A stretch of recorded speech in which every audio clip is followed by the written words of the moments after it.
What's up, guys? Welcome back to Dummy Tech Talks. Yeah. Today we are working on cleaning a Xbox One controller. Yep. Figured it needs to be done. Yeah. There's one or two buttons. They start sticking after use and gets really annoying. So figured why not take it apart, see what's going on, try to clean it. If we can, great. If we can't, whatever. They're not that expensive. $20. But still, it'd be nice to save some money. Yeah. Here we go.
Alright, so that's that. It was pretty simple.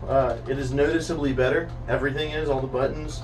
Didn't really do anything with the bumpers and the triggers, but they never really had an issue anyway. Even the analog sticks kind of feel nicer, and they haven't had a problem either. But definitely a noticeable difference. I gotta do mine, but I'm afraid mine is not gonna be fixable, but we'll see. Alrighty. I hope you guys subscribe and like that thing. Heck yeah.